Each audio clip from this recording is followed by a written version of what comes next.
उत्तराखंड में हुआ राज्य स्तरीय हॉकी प्रतियोगिता का हुआ आगाज। हल्द्वानी पहुंची प्रभारी मंत्री रेखा आर्या। आपातकाल को लेकर भारतीय जनता पार्टी के प्रदेश मंत्री ने साधा कांग्रेस पर निशाना। रुद्रपुर में अवैध निर्माण की ध्वस्तीकरण की हुई कार्रवाई। जिलाधिकारी चंपावत ने किया राष्ट्रीय राजमार्ग का निरीक्षण। आपातकाल को लेकर चंपावत में भाजपा ने किया कार्यक्रम आयोजित। लोहाघाट उप जिला चिकित्सालय के टपकते शौचालयों से प्रसूति महिला परेशान। स्वास्थ्य विभाग के अधिकारियों की बड़ी लापरवाही। आइए निकालते हैं आज की अन्य खबरों पर। विश्व ओलंपिक दिवस पर हल्द्वानी स्पोर्ट्स स्टेडियम में राज्य स्तरीय हॉकी प्रतियोगिता का आगाज हुआ। 3 दिवसीय प्रतियोगिता में राज्य के अलग अलग जिलों से खिलाड़ी पहुंचे। फाइनल मुकाबले में हरिद्वार जनपद ने पिथौरागढ़ जनपद को हराया। हल्द्वानी के मिनी स्टेडियम में आयोजित अंडर 17 बालक हॉकी प्रतियोगिता में 10 जिलों की टीमें हिस्सा ले रही हैं। 3 दिवसीय टूर्नामेंट के समय खेल मंत्री रेखा आर्या पहुंची, जहां खिलाड़ियों को सम्मानित किया गया।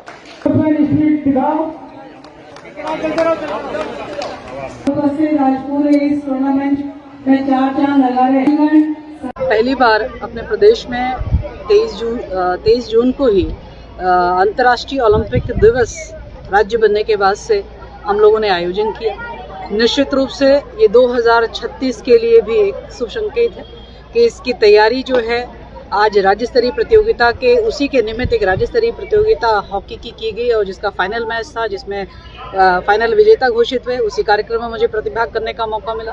तो मैं ये देख रही हूँ कि लगातार जैसी 38 नेशनल गेम समापन हुए उसके बाद से लगातार जितनी अवस्थापनाएं हम लोगों ने डेवलप करी थी, उन अवस्थापनाओं में कहीं पे एशियन चैंपियनशिप हो रही है, कहीं पर नेशनल चैंपियनशिप हो रही है, कहीं पे हॉकी हो रहा है, कहीं पे फुटबॉल हो रहा है, कहीं पे जुजुत्सु हो रहा है, कहीं पे अन्य प्रतियोगिताएं हो रही है। तो लगातार मैं कह सकती हूँ कि ये कार्यक्रम निर्बाध तरीके से इन अवस्थापनाओं में हो रहे हैं, जो कि बहुत शुभ संकेत है उत्तराखंड को खेल भूमि बनाने के दृष्टिगत भी, और आने वाले नेशनल गेम के दृष्टिगत भी, और आने वाले 2036 के ओलंपिक होने के दृष्टिगत भी। हमारी ये पूरी कवायद इसी बात से है कि उत्तराखंड अपना अधिक से अधिक जो है प्रतिभागी और विजयी होने के लिए जो है उत्तराखंड से हमारे खिलाड़ी जाएं, उस संकल्प को हम लोग आगे बढ़ा रहे हैं। रही बात हॉकी टर्फ की, तो मैं समझती हूँ कि हॉकी टर्फ इसी उद्देश्य से स्थापित किया गया है कि वहाँ पर राष्ट्रीय और अंतर्राष्ट्रीय स्तर की प्रतियोगिताएं वहाँ पर हो सके। मैं समझती हूँ कि जब तैयारी होगी तो आने वाले समय में आप मैचेस भी देखेंगे, जहाँ आपने फुटबॉल मैचेस देखें, नेशनल गेम होते हुए देखें। उसी गोलापार में आप हम सब लोग, बहुत लोगों की भावना ऐसी आती थी कि भाई कभी वहाँ पे खेल और खिलाड़ियों को हम देख पाएंगे क्या।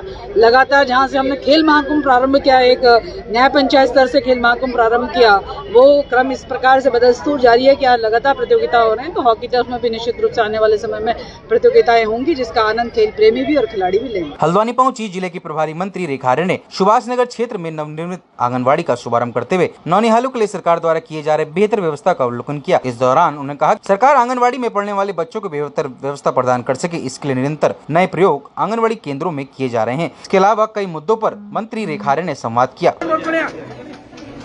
देखिए, सामान्यतः आंगनबाड़ी केंद्र ग्रामीण क्षेत्रों में तो लोग भूमिदान और इत्यादि करते हुए जो है हम लोग भवन निर्माण का काम करते ही रहते हैं। शहरी क्षेत्र में भूमि का मिलना और निर्माण होना बहुत उसमें चुनौतियां रहती है। तो मुझे आज बताते हुए खुशी हो रही है कि अपने ये शहरी क्षेत्र में, चाहे वो सुभाष नगर का हो, राजेंद्र नगर का हो, दोनों आंगनबाड़ी केंद्र जहाँ पे टॉयलेट से लेकर, स्टोर रूम से लेकर, किचन से लेकर, एक छोटे ऑफिस से लेकर, हॉल से लेकर, एक प्रॉपर एक स्टैंडर्ड जो है आंगनबाड़ी केंद्र जो है वो बनाया गया। आज उसी का हमने लोकार्पण किया है। निश्चित रूप से उसमें बच्चों की संख्या भी अच्छी है और आने वाले समय में बच्चों की संख्या और वृद्धि होगी।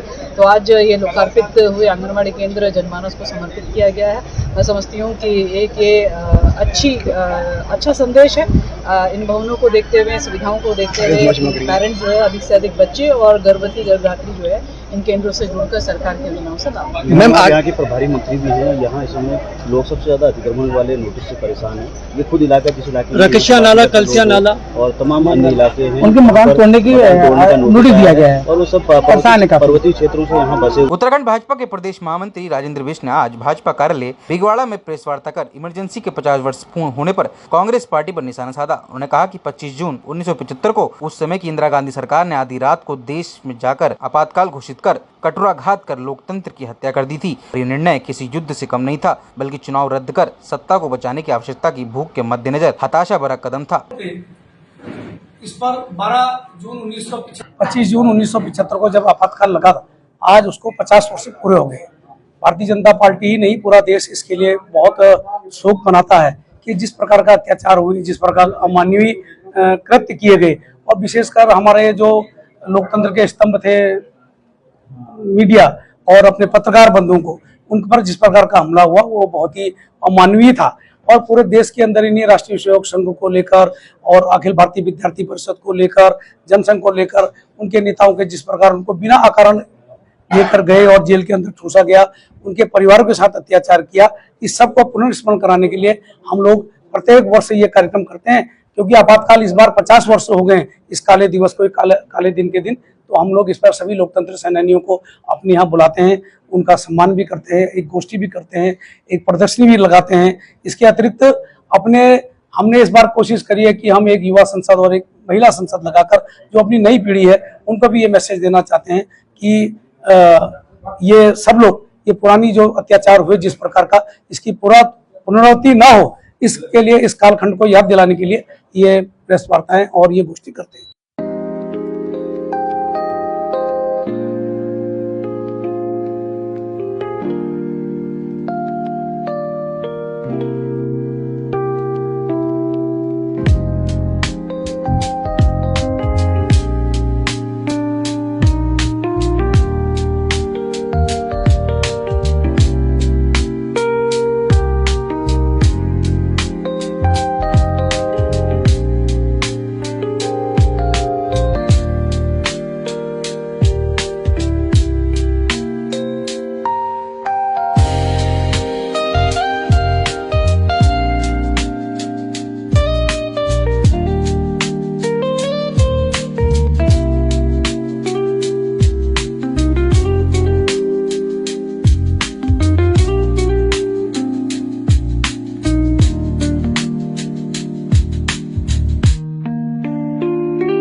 चाहे तो एक साथ होनी चाहिए, सब लोग एक साथ बैठना ही नहीं चाहते।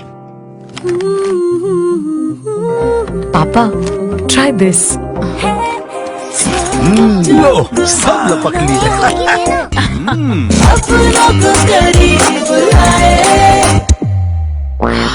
ये क्या हाल कर दिया है रूम का? बस कल से चाय। कल से चाय मेरे रूम में। देवर पान नमकीन।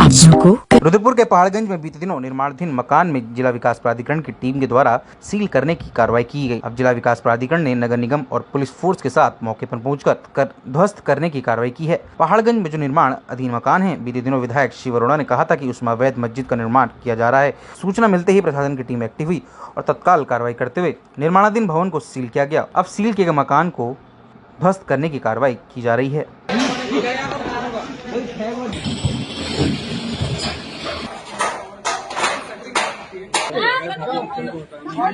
पहाड़गंज में जो अवैध संरचना संज्ञान में आई थी, जिसको कि सील भी किया गया था, ध्वस्तीकरण का आदेश भी किया गया था और बीच में प्रकरण न्यायिक प्रक्रियाओं में भी आया था, तो मैंने अपने जो हमारे अधिवक्ता हैं प्राधिकरण के और हमारे जो शासकीय अधिवक्ता हैं श्रेणी काउंसिल, उनसे दोनों लोगों से हमने परीक्षा करी थी कि वर्तमान स्थिति क्या है।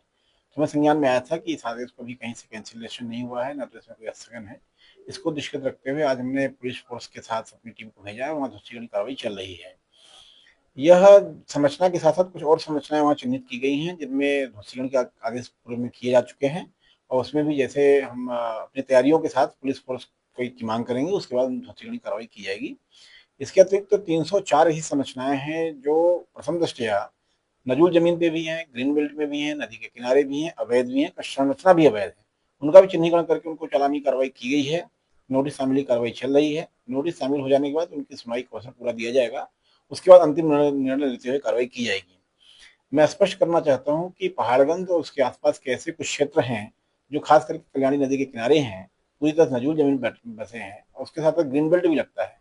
मैं आपके माध्यम से बताना चाहूंगा कि जो हमारा नदी है लगभग 35 से 40 मीटर चौड़ी है, उसके अलावा दोनों तटों के किनारे किनारे 30 मीटर का हमारा ग्रीन बेल्ट भी होता है। ये जो नई वसाहत हमने देखी है वो ग्रीन बेल्ट में भी आती है। नदी के कुछ मकान तो नदी के प्रवाह क्षेत्र के अंतर्गत बने हुए हैं और पूरी तरह से अवैध स्वामित्व तो नहीं है। तो ऐसे में यह संरचनाओं को चिन्हित किया गया है, उनको सुनवाई का पूरा अवसर देते हुए कार्रवाई की जाएगी। मेरी लोगों से अपील है कि तब तक निर्माण न करें जब तक आपका भूस्वामित्व स्पष्ट नहीं हो जाता है, जमीन आपके नाम नहीं आ जाती है और स्टाम्प पर खरीद करके जो कंस्ट्रक्शन करने के प्रकरण संज्ञान में आए हैं, चाहे प्रीत बिहार में हो चाहे पहाड़गंज में हो, ऐसे अन्य क्षेत्रों में भी संज्ञान में आ रहे हैं। स्टाम्प के आधार पर खरीदी गई जमीन पूरी तरीके से अवैध है। उस कागज को लेकर के या उसको मीडिया में प्रसारित करके इस तरह से बयान करना कि उनके साथ अन्याय हो रहा है, पूरी तरह से गलत है। जब तक आप फ्रीहोल्ड प्रॉपर्टी आप नहीं खरीदते हैं या ऐसी प्रॉपर्टी श्रेणी 1 नहीं खरीदते हैं जो आपके नाम में दाखिल खारिज होती है, तब तक उस पर मकान बनाने के लिए कोई आपको राइट नहीं मिलना है। उसके बाद भी मकान बनाने के पूर्व जो प्राधिकरण क्षेत्र के अंतर्गत आता है उसमें बिना मांझित सूत्र के मकान निर्माण न करें, अन्यथा कार्रवाई का सामना करना पड़ेगा। मेरी लोगों से अपील है कि जमीन खरीदने से पहले, निर्माण करने से पहले जो भी विधिक कार्रवाई है उसको पूर्ण करें। ये रुद्रपुर के पहाड़गंज क्षेत्र में जिला विकास प्राधिकरण द्वारा जो अवैध रूप से नजूल भूमि पर एक स्ट्रक्चर का निर्माण किया जा रहा था, इनको नोटिस दिया गया था और काम रोकने को कहा गया था। नोटिस देने के पश्चात भी इनके द्वारा बदस्तूर कार्य जारी रखा गया, जिस पर माननीय उच्च न्यायालय के जो आदेश हैं कि किसी भी प्रकार से सरकारी भूमि पर अतिक्रमण ना हो, तो जिला विकास प्राधिकरण द्वारा आज इस अतिक्रमण को ध्वस्त करने की कार्रवाई की जा रही है और जिसमें हमारे पुलिस विभाग द्वारा, जिला प्रशासन द्वारा अपेक्षित सहयोग लॉ एंड ऑर्डर के रूप में जो है यहाँ पर प्रदान किया जाए।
चाहे तो एक साथ होनी चाहिए, सब लोग एक साथ बैठना ही नहीं चाहते।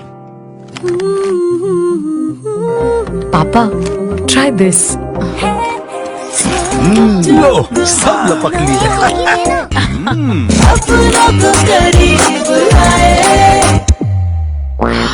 ये क्या हाल कर दिया है रूम का? बस कल से चाय। कल से चाय मेरे रूम में। देवर पान नमकीन। को जिलाधिकारी चंपावत मनीष कुमार ने बुधवार को चंपावत से टनकपुर के राष्ट्रीय राजमार्ग कार्यशैली का निरीक्षण कर क्रॉनिक भूस्खलन और सुरक्षात्मक दृष्टि से संवेदनशील क्षेत्रों की स्थिति का जायजा लिया। निरीक्षण के दौरान जिलाधिकारी ने राष्ट्रीय राजमार्ग विभाग के अधिकारियों को निर्देशित किया कि राजमार्ग किनारे स्थित खतरनाक पुष्टों का अविलंब 2 दिन के भीतर काटा जाए ताकि आवागमन पूरी तरह से सुरक्षित रहे। देश में पहली बार वर्ष 1975 में लगे आपातकाल दिवस को भाजपा ने चंपावत में काला दिवस के रूप में मनाया। इस दौरान कार्यक्रम में उपस्थित विभिन्न बीजेपी कार्यकर्ताओं ने अपने विचार रखे। बुधवार को बीजेपी कार्यालय में प्रदेश कार्यकारिणी सदस्य शंकर पांडे की अध्यक्षता में कार्यक्रम का आयोजन किया गया। निर्देश है और ये अपेक्षा भी है कि जो आपदा सीजन है, जो बारिश हो रही है, कहीं पर भी जान और माल की हानि ना हो और आपदा की तैयारियां ससमय कर ली जाए। उसके क्रम में आज हम लोगों ने चंपावत से लेकर के यहाँ टनकपुर हमला इन सभी क्षेत्रों में जो ऐसे क्रिटिकल क्षेत्र थे जहाँ पर आपदा से जो जान माल की हानि हो सकती है वो संभावित क्षेत्र हैं, सभी क्षेत्रों का भ्रमण किया गया। इसमें जो हमारा उसी कोस शारदा नदी और साथ साथ पूर्णागिरी तक के क्षेत्र का हम लोगों ने भ्रमण किया। जो जो क्षेत्र जहाँ पे स्लाइड्स हैं उसके लिए NHAI को और PWD के क्षेत्र में अगर कहीं नाले चौक हैं उसके लिए एंकर बोल्ट निकले हुए हैं कहीं पर, उनके लिए जो निर्देश दिए गए। साथ ही सिंचाई विभाग द्वारा कई जगहों पर चैनलाइजेशन का कार्य जो फॉरेस्ट क्षेत्र में है वहाँ फॉरेस्ट के साथ समन्वय बना करके चैनलाइजेशन का कार्य समय से पूर्ण करने के लिए निर्देश दिए गए। और क्योंकि अभी हमारे पास जो सबसे इम्पॉर्टेंट चीज़ है, सबसे महत्वपूर्ण बिंदु है वो समय का है, तो उसको ध्यान रखते हुए तत्काल कार्रवाई करने के लिए निर्देश जो अधिकारी को उनको बताया गया। साथ ही नेशनल हाईवे का भी एक इशू है, उनका इनलैंड पोर्ट आ रहा है, वहाँ पर जो स्थापनाएँ विकसित की जा रही हैं उसकी वजह से पानी की निकासी में दिक्कतों के बारे में बताया गया। उसके लिए भी NHAI के जो PD हैं उनको निर्देशित किया गया। कुछ जगहों पे ब्लूम पाइप्स की डिमांड की गई ताकि पानी की निकासी हो सके, तो उसके लिए भी व्यवस्थाएँ यहाँ पर आज करा दी गई हैं और NHAI को निर्देशित किया गया है कि उसको तत्काल रूप से कार्य को कर लें। और सिंचाई विभाग द्वारा जहाँ जहाँ उनकी अवस्थापनाएँ पुल वगैरह का निर्माण होना है उसको भी अवगत किया गया, तत्काल रूप से कर लिया जाए। साथ ही आज जो स्थलीय भ्रमण में एक चीज़ जो प्रदर्शित हुई है वो ये है कि ऐसे जो वल्नरेबल पॉइंट्स हैं जहाँ पे आपदाएँ होती हैं वहाँ पे साइनेजेस जो है वो नहीं दिख रहे हैं, तो साइनेजेस उसको लगा लिए जाए। जो दूरस्थ केंद्र हैं, सरकारी केंद्र हैं, उसके बारे में उसको विवरण दिया जाए। जो घास नंबर उसमें डिस्ट्रिक्ट मजिस्ट्रेट लेकर के जो विभाग है, कार्यवाही संस्था है, उन सभी को वहाँ पर दिए जाए ताकि किसी प्रकार की कोई कठिनाई जो लोग हैं उनको ना हो। साथ ही राष्ट्रीय रेल से जो भारतीय रेल के भी कुछ इशूज जो है वो क्रॉप हुए थे, उनकी पाइपलाइन की वजह से जो दोनों साइड के गाँव हैं उनकी कनेक्टिविटी, अंडर पास में पानी भरना आदि की समस्याएँ अवगत की गई। इसके लिए तैयारियों की तरह को सुदृढ़ करते हुए 2 नलकूप के पंप के बारे में बात की गई और साथ ही उनको और अवगत किया गया कि जो टनकपुर बनौता क्षेत्र है जहाँ पे उनके द्वारा जो नालियाँ निर्माण की गई हैं उन नालियों को ढकने के लिए इसकी पर्याप्त व्यवस्था कर दी गई है और उसको तत्काल रूप से ढकने की कार्रवाई करके 2 दिन में पूर्ण कर दिया, तो ये भी उनको अवगत किया गया। साथ ही पिलरबंदी के कार्य के लिए भी उनको अवगत किया गया। पिलरबंदी के कार्य अभी क्योंकि आवागमन में कठिनाई हो रही है, मौसम ठीक नहीं है, तो पिलरबंदी के कार्य को SDM के साथ समन्वय करके ही इसको करेंगे। उनके द्वारा 3 क्षेत्रों में अतिक्रमण के बारे में बात की गई जिसको नियमानुसार हम लोग देखेंगे और उस पर जो भी लिखित कार्रवाई होगी उसको पूर्ण जो है वो किया जाएगा। NHPC के क्षेत्रों में सड़क की एक दिक्कत रही है कि सड़क का निर्माण अभी भी पेंडिंग है, तो उसके लिए कार्य NHPC के जो अधिकारी आए थे उनको बता दिया गया है। सड़क के जो कार्य हैं उसको टाइमलाइन को बनाते हुए उससे वो मुझे अवगत करेंगे और समय सीमा के अंतर्गत ही इन कार्य को पूर्ण करेंगे। और साथ ही फॉरेस्ट का भी को अवगत किया गया, उनके जो अधिकारी थे उनको भी बताया गया है कि फॉरेस्ट के जो कार्य होने हैं खासकर के रिवर चैनलाइजेशन का और जो सड़क है पूर्णागिरी माता मंदिर का, इसमें कई जगह गाद वगैरह आते हैं उनको ठीक कर लिया जाए। इसमें हमारे जियोलॉजिकल सर्वे ऑफ इंडिया के एक्सपर्ट्स भी रहे, उन्होंने भी हमें एक विषय पर हमें दिशा निर्देश और मार्गदर्शन किया इसमें PWD का एक पुल हमारे यहाँ बनना है 300 मीटर का, तो उसके दोनों अबटमेंट के बारे में उन्होंने उसकी भौगोलिक परिस्थिति के बारे में बताया, उसका संज्ञान लिया जाएगा और SCM जो है वो भी साथ में खड़े थे, उनको भी अवगत किया गया कि शायद वो इस पर कार्रवाई करते हुए अपने जो डिज़ाइन और पैरामीटर है उसको भी ऐड कर लेंगे, उसको जोड़ लेंगे और उसके हिसाब से अच्छे जो आप स्थापना बनाएंगे वो सही बनाएंगे और वो अच्छे से वो हमारे यहाँ लॉन्ग टर्म में वो सस्टेनेबल हो, उसको ध्यान देंगे। तो इस प्रकार से माननीय मंत्री जी के निर्देशों के क्रम में जो कार्रवाइयाँ हैं इसको त्वरित गति से समय सीमा के अंतर्गत पूर्ण करने के सार्थक प्रयास में सभी जो हमारे विभाग हैं उनको निर्देश दिए गए हैं और ये सभी विभागों से अवगत भी किया गया है कि पुनः समीक्षा जो है हम लोग प्रतिदिन समीक्षा भी करेंगे कि उन्होंने क्या कार्रवाई की है और किसी प्रकार की, जैसा मैंने आप सभी को बताया कि किसी प्रकार की जान माल की हानि ना हो, इसको सुनिश्चित किया जाए, इसके निर्देश सभी अधिकारियों। मुख्यमंत्री के आदर्श जिले चंपावत के सबसे बड़े OPD वाले लोहाघाट उप जिला चिकित्सालय में अव्यवस्थाएं रुकने का नाम नहीं ले रही है। लोहाघाट उप जिला चिकित्सालय के प्रसूति कक्ष के शौचालय बरसात होने पर टपक रहे हैं। शौचालय छतों में बड़ी बड़ी दरारें पड़ चुकी हैं, दरवाजे टूटे पड़े हैं तथा शौचालय में काफी गंदगी है, जिस कारण प्रसूति महिलाएं उनको जिम्मेदारों को दिक्कत उठानी पड़ रही है। समस्याओं को जानकर भी स्वास्थ्य विभाग की जिम्मेदारी अनजान बने बैठे हुए हैं। प्रसूता महिलाओं के साथ आई दिया बोरा ने बताया कि शौचालय बरसात आने पर टपक रहे हैं, बड़ी बड़ी दरारें शौचालय में आ चुकी है, जिससे कभी भी बड़ा हादसा हो सकता है। यहाँ पे एक तो पलक खराब है, मतलब जिस एक रूम में 6 पलक है तो एक ही सही है और वॉशरूम डिलीवरी वालों के रूम में मतलब वॉशरूम खराब है, टपक रहे हैं वो बारिश में। धूप वालों के लिए तो धूप में तो सही है, कोई भी जा सकता है और यहाँ वॉशरूमों में ना हार्पिक है ना ब्रुश है कहीं भी, मतलब मैं जितना मैं भी गई वहाँ तो नहीं था और मुझे पता नहीं। सर जो मतलब ऑपरेशन वाले हैं ना, जिनकी ऑपरेशन से डिलीवरी हो रखी है तो उनके लिए मशीन लगाने में दिक्कत हो रही है, बदबू आ रही है अंदर कमरे में ना, वॉशरूम में भी स्मेल आ रही है। तो कहना चाहेंगे तो इनको मतलब सुधारीकरण करें, ये पलक जो फिटिंग दोबारा करेंगे जल्द, तो ये और जो छत टपक रही है ना सही करें। BZP news Bajpur.